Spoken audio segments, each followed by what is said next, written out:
సంగారెడ్డి జిల్లాలో మున్సిపాలిటీలో 12వ వార్డు నుంచి బీజేపీ అభ్యర్థిగా సాహితీ రాము పోటీ చేస్తున్నారు. వార్డులోని సమస్యలు తెలుసుకుంటూ ముందుకు సాగుతున్నారు. కాలనీల్లో రోడ్లు, డ్రైనేజీ వ్యవస్థ సరిగ్గా లేక ప్రజలు ఇబ్బందులు పడుతున్నారని ఆవిడన్నారు. ఇక తనను గెలిపిస్తే ఎంపీ రఘునందన్ రావుతో మాట్లాడి ఎంపీ లార్డ్స్ నిధులతో వార్డు అభివృద్ధికి కృషి చేస్తామంటున్న బీజేపీ అభ్యర్థి రాముతో మా ప్రతినిధి Nagesh Goud face to face.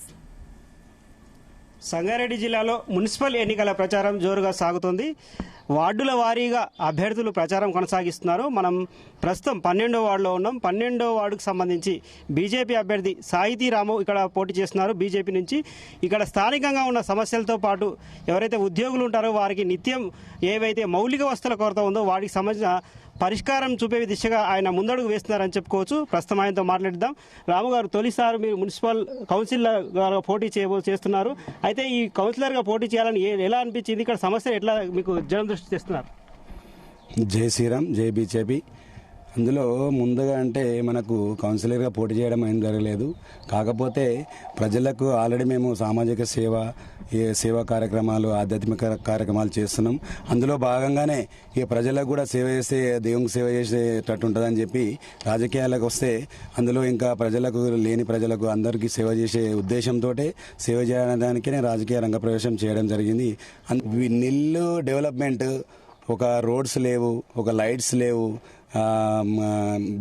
Under ground drainage లేదు, ఒక మహిళలకు ఒక భవనం లేదు, ఒక టెంపుల్ ఏదైనా ఇక దూరం టెంపుల్ ఎలా అంటే ఎక్కడో వెళ్ళాలి. ఇవన్నీ సమస్యలు ప్రజలు ఇంటింటి తిరిగినప్పుడు నాకు చెప్తారు. అందించిన ఈ ప్రజల సమస్యలు మొత్తం క్లియర్ చేయాలి అని చెప్పేసి మా ఎంపీ గారు సార్ అయినటువంటి రఘునందన్ సార్ గారిని తీసుకురావడం జరిగింది బృందావన్ కాలికి. అలాగే మన ఈ కార్నర్ మీటింగ్లో కూడా సారు కూడా ఇంతకుముందు ఎంపీగా పోటీ చేసినప్పుడు ఇక్కడ మాట ఇచ్చిందంట. కాకపోతే ఇక్కడ బీజేపీ లాస్ట్ టైం పోటీ చేయడం జరగలేదు. అందుకని వాళ్ళు అధిష్టానం వరకు ఇక్కడ సమస్య వెళ్ళలేదు. ఇప్పుడు సారు కూడా వచ్చిండు. సార్ కూడా ఒకటే చెప్పిండు. సార్ కూడా ఇక్కడ ఏదైతే ఉందో మా అభ్యర్థిని గెలిపించినట్టయితే ఇదంతా అయిన తర్వాత అండర్ గ్రౌండ్ డ్రైనేజ్ కానీ, ఈ మహిళా భవనం కానీ, ఏదైతే 3-4 సమస్యలు చెప్పారు మహిళలు, ఆ సమస్యలన్నిటి మీద అతి త్వరగా వర్షకాలం లోపల బడ్జెట్లో ఎంపీ ఫండ్ కింద తీసుకొచ్చి డెవలప్మెంట్ చేస్తానని క్లియర్గా చెప్పడం జరిగింది. ఒక 6-7 సంవత్సరాలుగా ఇక్కడ మున్సిపల్ జనం అలవాటు పడ్డారు. అయినప్పటికీ ప్రధానంగా మెయిన్ రోడ్ సమస్య ఉంది ఒకటి, రెండోది డ్రైనేజ్ సమస్య ఉంది. ఇప్పుడు మీరు జనాల్లోకి తిరుగుతూ ఉంటే ఏమంటున్నారు? అంటే వాళ్ళ నుంచి స్పందన ఎట్లా ఉంది? గతంలో పనిచేసిన కౌన్సిలర్ పనితీరు కావచ్చు, ఇప్పుడు ఏం కోరుకుంటున్నారు వాళ్ళు కోరుకునేది ఒకటే. గతంలో కూడా పనిచేసిన కౌన్సిలర్ కూడా ఏమీ డెవలప్మెంట్ చూసుకుంటే వాళ్ళు చెప్పే విషయాలు ఎటువంటి డెవలప్మెంట్ లేదు. మెయిన్ సమస్య ఉన్న డ్రైనేజీ రోడ్ సమస్యనే, ఇంకా ఏం సమస్య? డ్రైనేజీ రోడ్డు, విధి దీపాలు అంతే.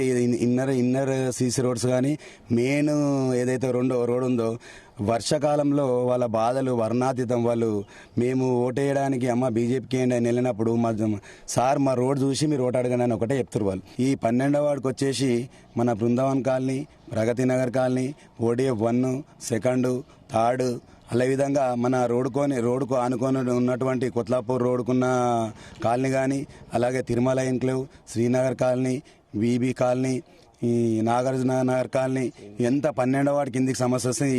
ఎక్కడ కాలనీ చూసినా ఎక్కడ చెత్త అక్కడే ఉండడం, ఎక్కడ డ్రైనేజ్ వ్యవస్థ సరిగా లేకపోవడం, వాటర్ వ్యవస్థ సరిగా లేకపోవడం, ఇవన్నీ జరిగింది.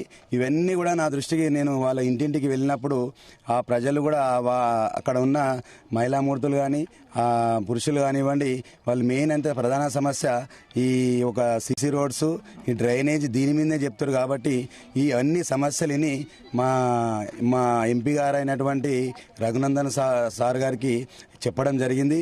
అదే ఏమన్నా నేను అతి త్వరలో పరిష్కరించేలా చేశానని కూడా మాట్లాడడం జరిగింది. ఇది సాహితీ రాము గారు చెప్తున్నది.